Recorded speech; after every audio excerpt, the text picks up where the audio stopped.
starting with your name, job title, and coaching title. I am Jeff Mulvey. I'm an English teacher and football coach at McNicholas High School. This is my 32nd year as a classroom teacher, and most of those years I've been a football coach as well. Okay, so that also is the first question I have of how long you've been coaching. So for the Specifically, I did this last year was my 25th year coaching all right, football. all right. How many over those 25 years, how many different coaching positions have you had? Well, again, this is the second school that I've coached at, but I've had the same job within each one. I'm the offensive line coach, working with the varsity offensive line. I also coach the D line here, but I'm kind of assisting the guy who's in charge of that group.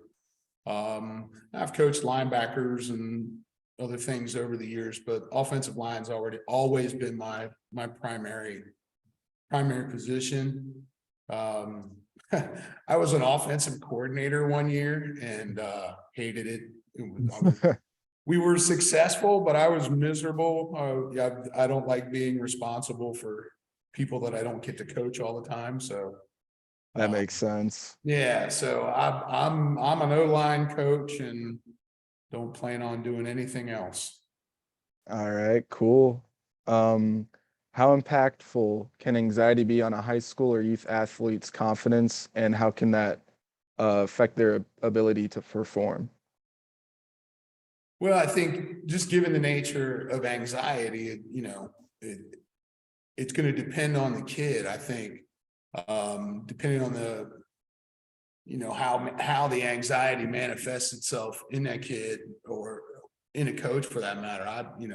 Truth be told, I struggle with anxiety and ADHD and it, it certainly does impact coaching sometimes, but, I know with the kids sometimes, I don't know how much of it is football and how much of it is just being 15, 16, 17-year-old kids that, they're unsure of themselves. They're football in particular, a lot of times, the game, I don't want to say this, baseball, you start playing when you're 5 years old, and the game is essentially the same every year. The kids get better, the bases get longer, the bats get bigger, but it's the same game, football, as it starts out with little kids, I mean, it's like the game changes, like just in terms of what you can do. And,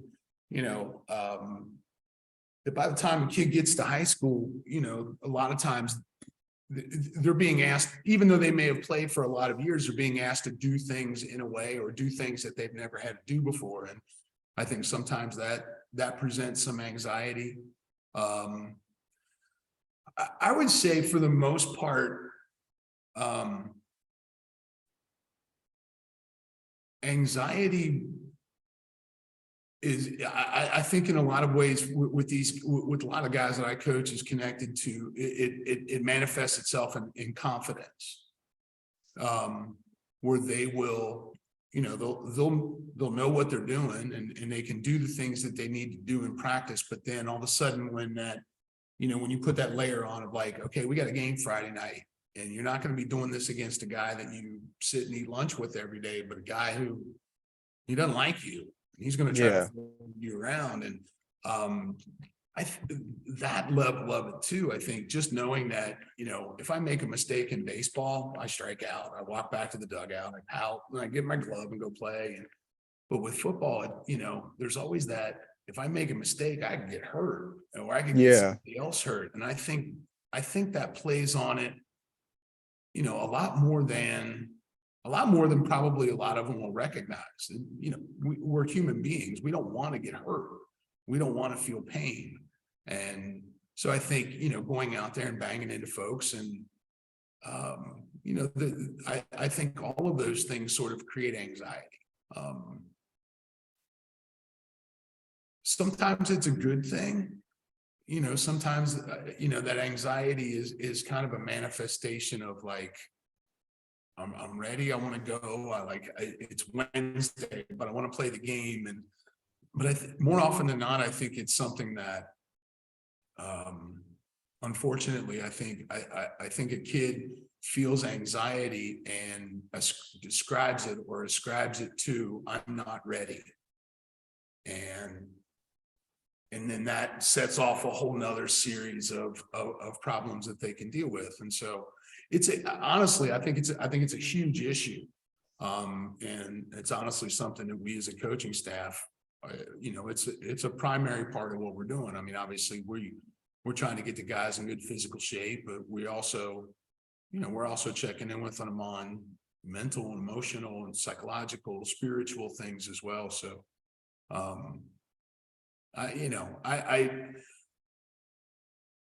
I hesitate to say that it affects a football player or a high school athlete more than it would affect anybody else. But I think because the things that they're doing are important to them, I think sometimes they feel it a little bit more there. They probably feel anxiety in English class, but they don't care. It's English class.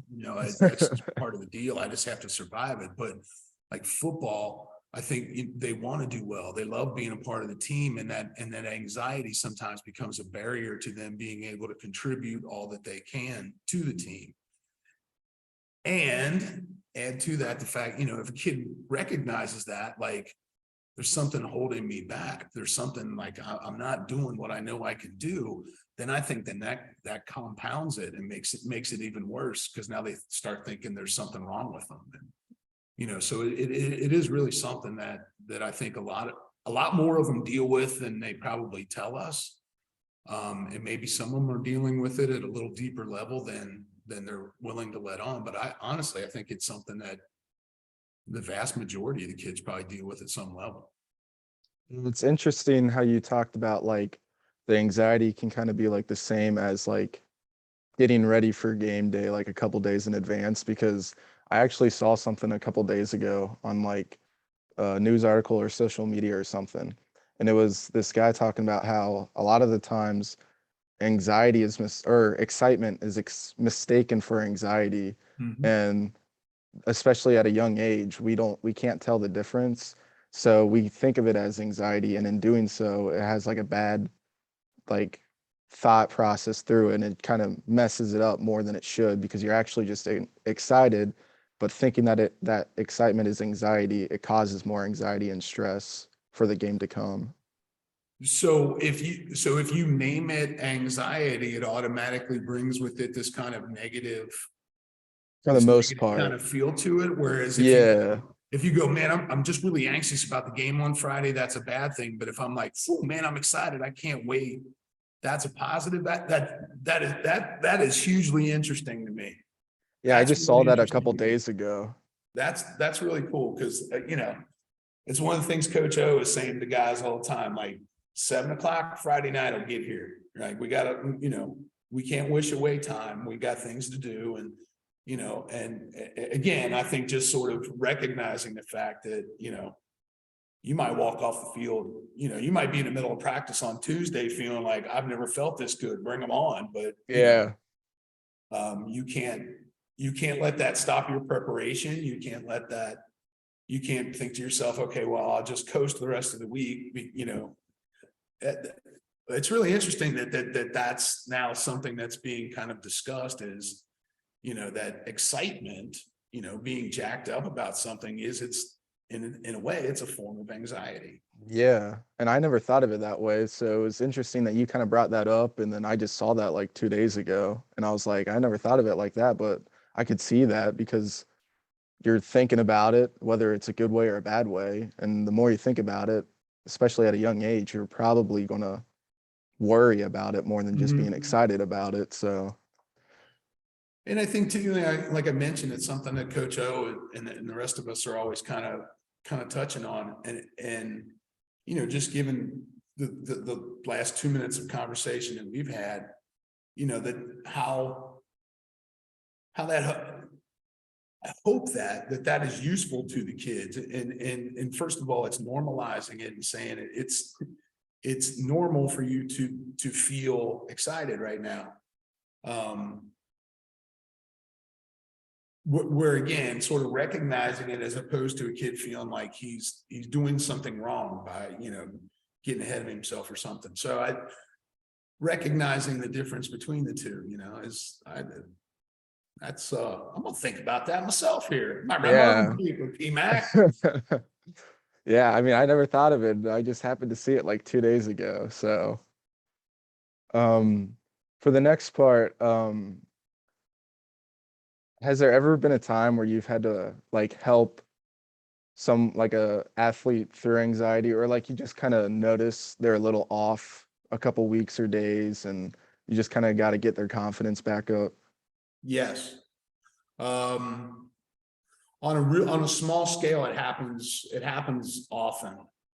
And again, too, whether it's identified as anxiety or not, if a kid has a bad game, they're going to come Monday with their confidence a little dented, probably with a mindset of either I can't do this or I've got to do something that I've never done before in order to make it right. That I think, and again, like and could it be something that's motivational and positive and spurs them to go out and work harder and get better? I think so.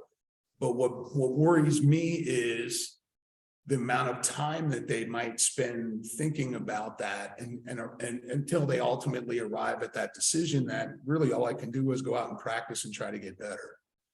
And again, I know from my own history, my own circumstances, that's the thing that I worry about the most with the guys is if they have a bad practice, are they going home and beating themselves up over it?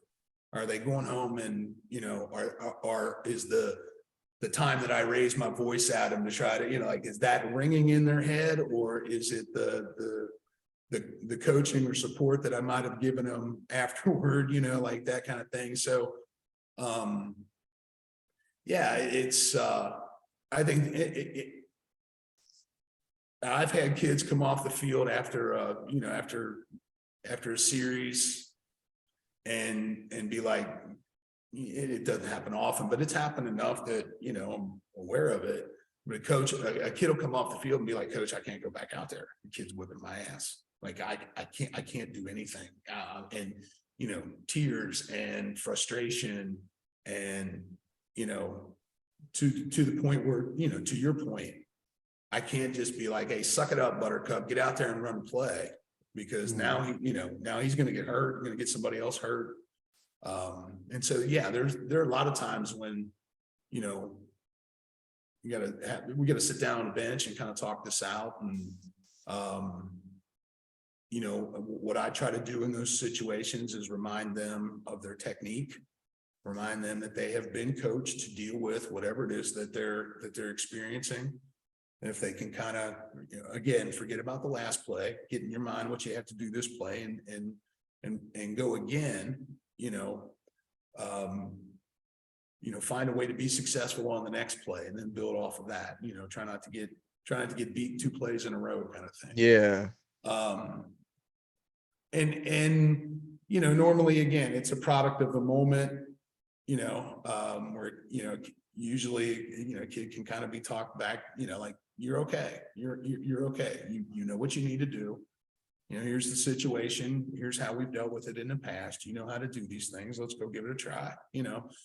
Those things tend to work. I can't recall a situation where a kid, where a situation like that came up and a kid was like, no, I'm not going back in. Like, you don't understand. I quit. Like, there's never been anything like that. And so, but I do see, again, I connect that directly to confidence.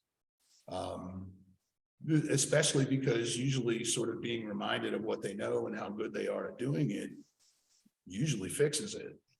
So that to me, again, connects it to confidence but I think that's the big, for myself, that's the biggest way that it affects me. when I start getting anxious about things, immediately the thoughts that start bubbling up in my head are, I'm no good at this. You know, when I get anxious about Yeah. teaching or something that I got to do, it's like, I'm just a really rotten teacher. That's why I struggle with this. And I've been doing it long enough to know that that's not the case. I mean, Yeah. rotten teacher, at least I show up every day. Haven't hurt anybody recently.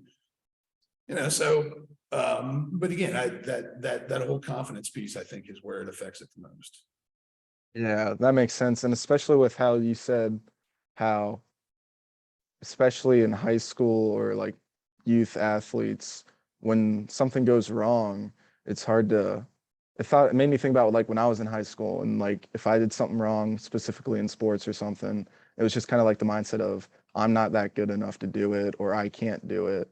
Mhm. And now if something like that happens, I have the mindset of like I just gotta learn what I'm doing wrong and then work harder to like achieve, like to get better at it. But like I could see, especially at that age, because that's how I was in high school. And when I did youth sports, it was just like they're better than me and I can't be at that level, and like just feel down about yourself instead of like realizing you're able to change it if you just work harder and learn more about it and have people around you.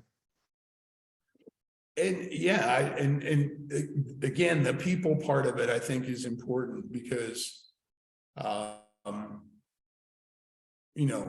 I think it's inevitable that you're going to have those feelings of, I'm not good at this. I can't do this. Everybody else is better than me for whatever reason. Mm-hmm. But to have people around you who don't let you go too deeply down into that hole, right? People are going to be honest with you and say, well, yeah, maybe you're not the best player out here, but that doesn't mean you can't get better, right? Let's, Yeah. to your point, how often, and again, something you realize now that, in practice, you got this one time to do the drill. And if you screw it up, then we're not going to do it again until tomorrow. And and you just kind of feel that failure a little bit, as opposed to, okay, let's stop, let's slow this down, let's break it down into its parts, and let's figure out where the problem is. Because, chances are, if a kid's having a problem making a block, he's not struggling with everything, Yeah. right? Maybe his stance is bad, which is causing him to get off to a bad start, so he can't get a good angle, and so he just never gives himself a chance to be successful because his stance is bad. And we clean that up, and now all of a sudden he's getting himself where he needs to be a little quicker and start, so a lot of times, but again, to that kid, he's not looking, if he gets his Yeah. on a play, he's not looking at it as like, man, I need to fix my stance. He's looking at it as, man, I just got my butt kicked.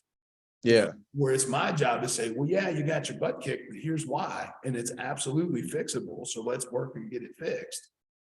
But again, people around you, they recognize when you're not doing what you need to do, so what are they doing? Yeah. We've all had that coach that when you make a mistake, comes over and tells you exactly what you did wrong, which you already know, and then leaves it as, you stink. And, where's the motivation to get better at that? Yeah. I learned a long time ago, and I learned it before I started coaching. I learned it from my offensive line coach at McNick. He was the meanest man I ever met. But I would run through a wall for him to this day, even though he passed away about a year ago.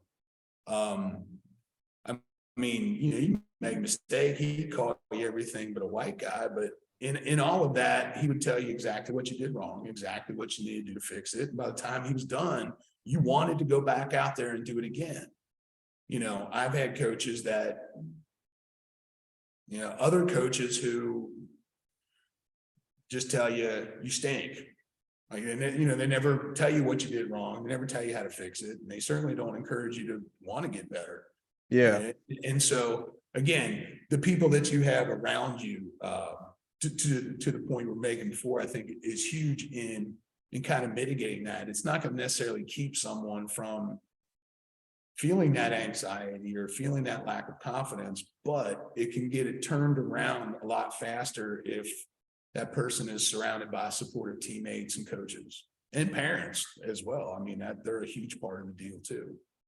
Yeah. That's a good point because like one of the main things that I've brought up a bunch in this class for like discussions or assignments is like, now it's one thing if they're like not paying attention or like fooling around or something like that. But if like there's like I've had coaches before to where like if we like even if we're like trying and we're just like not playing good that day, or we're trying and like doing everything we know, but it's just not working that day or whatever. Instead of like going through it and practice the next day or something, like we would just run forever. And like I could see that in certain circumstances, but to that be the only solution to whenever we have a bad game, instead of going over like what went wrong and like Mhm. more motivating, just saying like this is what happens when you like suck. Like I also saw something that said some coach online, I saw him, he was saying how he hates that because conditioning is such an important part of sports. And he even brought up how it's one thing if they're like messing around or not taking it seriously or something like that, but like to punish them for like trying and they're just not getting it, instead of showing them what they're doing wrong, it like takes like not the fun, because most people don't think conditioning is fun, but like they just see it as a punishment instead of like something you need to do to get better. Yes. And I just thought of that because I was just like, I always thought about all the time wasted in practice that we were doing running instead of fixing what we were doing wrong in the game the week before, whatever. Yeah, you weren't losing because you were out of shape. You weren't Yeah. making mistakes because you were out of shape, and that's how they choose to address it. And to your point, when the coach says at the end of practice, all right, everybody on the line, and your first thought is, well, what do we do wrong? That coach is doing it wrong. Yeah. Yeah. If conditioning ought to be a part of every practice. It's a nice way to wrap things up, kind of leave it all on the field kind of thing. But, Yeah.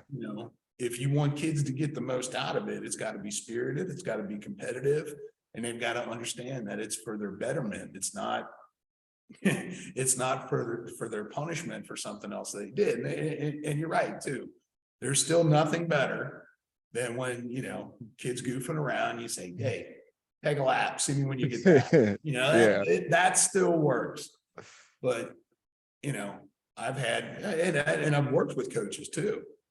I worked with a coach at another school where I worked, and this guy he'd get mad at the D line, and he basically send them on about a half-mile run up to the other side of the field and around this tree and back, and they're D linemen, so for them to run Yeah. that far, good lord, it felt like it took 10 minutes, and I just kept thinking that's 10 minutes where you could have been coaching them to be better, where they're not.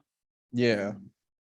And again, it wasn't because they were over there goofing around. It was because they weren't getting it, and he trying to, again, well, maybe it's from a lack of focus, so I'll get their attention. It's like, well, what you did was you just lost all their energy. So Yeah. now when you try to do it, now you're going to be trying to do it with a bunch of dudes who feel like they're dead dog tired. That's not going Yeah. to go any better, so Yeah. um yeah, it's coaches, again, we're a goofy bunch. All of us are a product of how we've been coached. How many times I've said, well, this guy I worked with, or this guy that coached me, I mean, they all, we're influenced by it all, and somewhere within it, you find what works best for you. Yeah. And for me, it never ends. I feel like every year I learn more about myself, more about the game, more about the guys I work with. I guess the first year that I don't experience that is probably the year that's probably when I need to hang them up, because, too much time and energy has to go into it for not being able to grow from it or get better or some way. Yeah, yeah, definitely.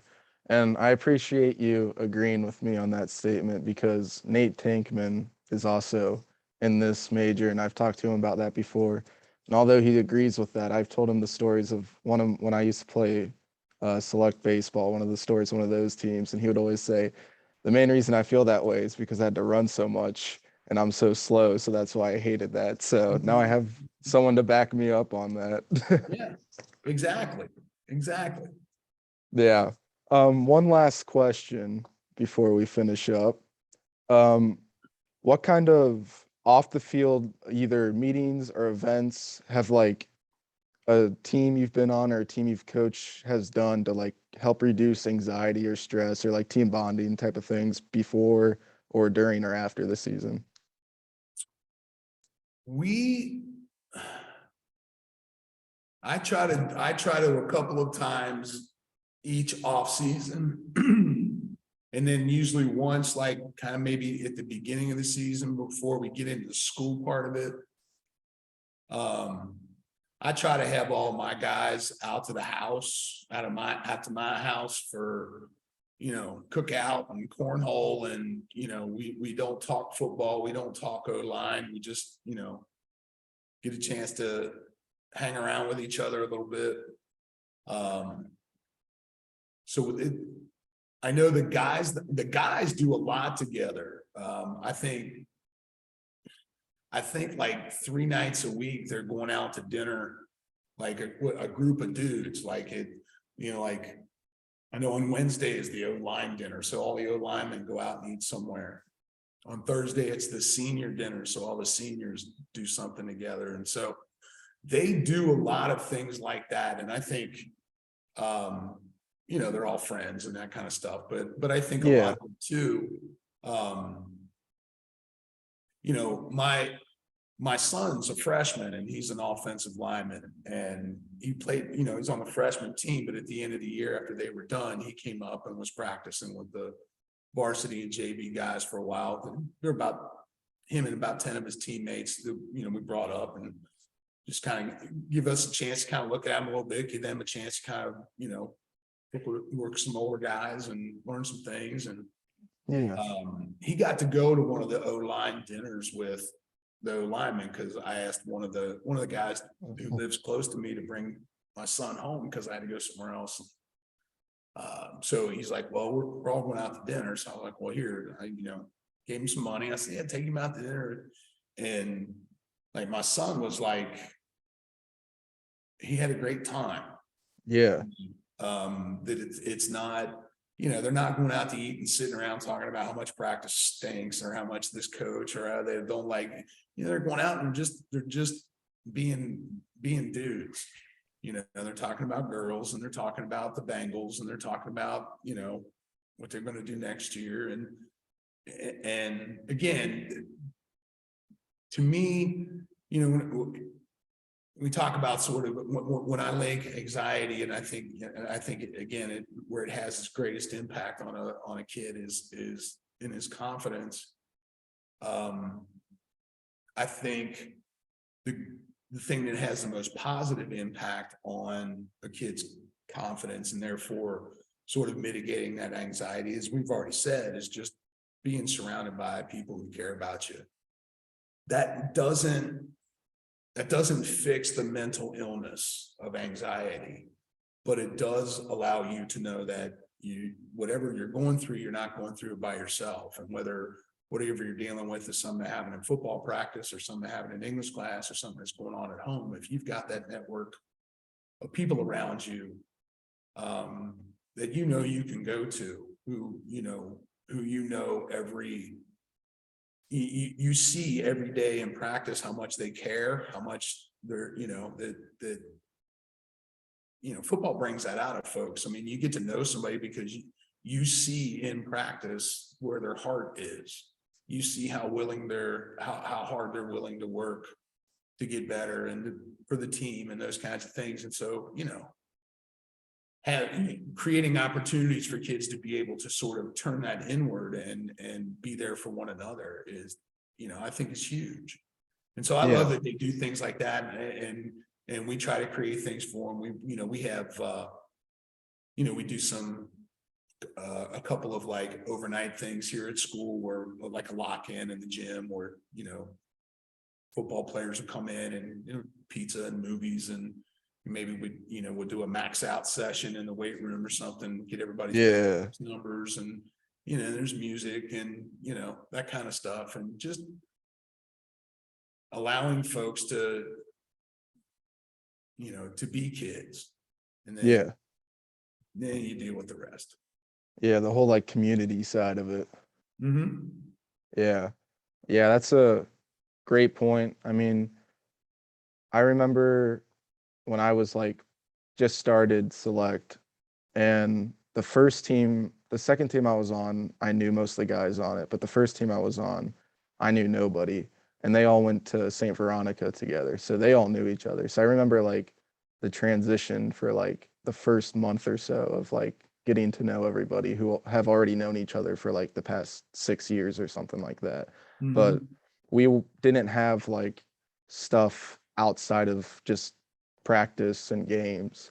Unlike the next year, the team I was on, I already knew the guy, so it was easier. But the coach had stuff at his house. My friend had stuff at his house. Like we'd have stuff before, and it just made like more relaxed during the season or after the season. Yeah, So that always helps. yeah. I mean, you never want anybody to feel like anything they're doing is the be all and end all of everything, and Yeah, if like you said, the team you're on were all, you didn't know anybody and all you had together was practice, like, you know, like I said, it's a great way to learn about how skilled somebody is or how committed they are to what they're doing. But, you don't get a chance to learn what kind of music they like. You don't get a chance to learn, what their favorite restaurant is. And, you know, uh, there's a lot of built-in opportunities to hang out. And, again, if, if the program doesn't promote those things, then I think sometimes they get missed. yeah, yeah. And it can affect performance on the field. I mean, the one team was better, but the team where we didn't do any of that, we only won like 2 games that year. And then the next team, we like won like 10 games over 500. But like it was now the people were different and the players, the skill set was Mhm. different, but also just kind of like that had to play into effect at least a little bit for like everybody, just with the whole anxiety aspect of everything, Sure. comfortability, stuff like that. Yeah.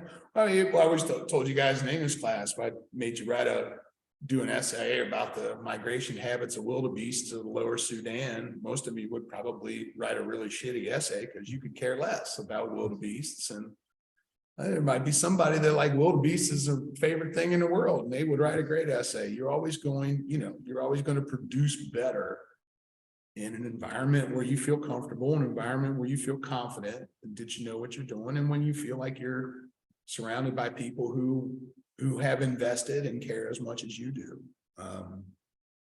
And I'm very proud of the fact that I think we get that we hit that with football most of the time.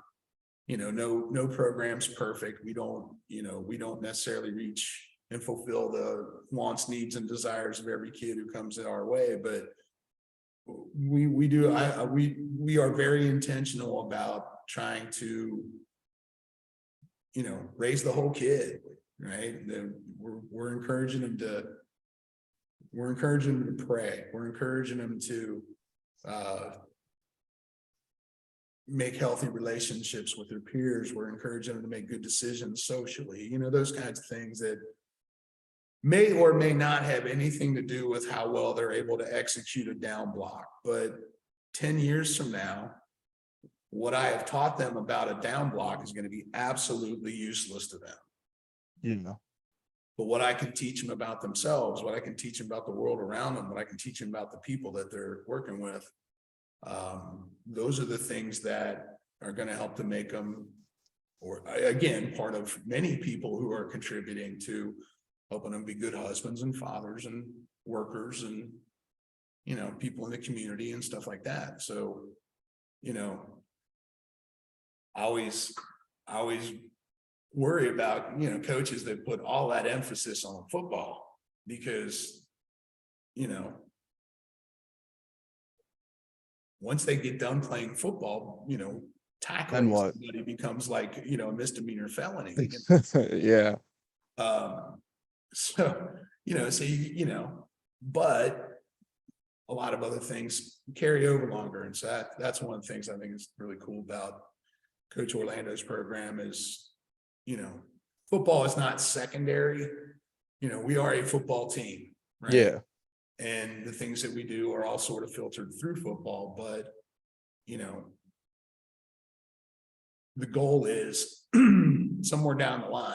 You know, if we win a championship here and there, we'll be glad. But really the goal is husbands and Long fathers and term. workers, and just people who are going to go out and have a positive influence on the world. Yeah, arguably, some people say like the most important part of sports, but it's like the part that doesn't get talked about a lot. Yeah, yeah. What are you doing off the field? Yeah, you know, if I have 3 years to work with a kid and all I teach him is how to block and tackle, I've wasted his time. I wasted my time because there are a lot more important things I could be helping him with along the way while Yeah, I'm teaching him to block, you know. yeah, go hand in hand. Yeah. Yeah. All right, well, I'm about to run out of time on this meeting, but Okay. yeah. Thank you for You this. should I have really known now. There weren't appreciate going to it. be any quick answers. I No, like to I love it. expound. I love it. I didn't know there was a limit on this, and in the middle of it, I got a 10-minute warning. So I was like, oh, I didn't know about that. But I really appreciate it. Thank you. Hey, no problem, man. Yeah. Hope things continue to go well for you. Let me know if I can help you out any other way. All right. Thank you. All right, man. Hey, tell your dad I said hey. Yeah, I will. I'll try to keep him out of trouble. Please do. Please do. It's hard. It's hard. Yes. Yes. I'll see you, brother. Take I'll care. see you. Thank you. All right.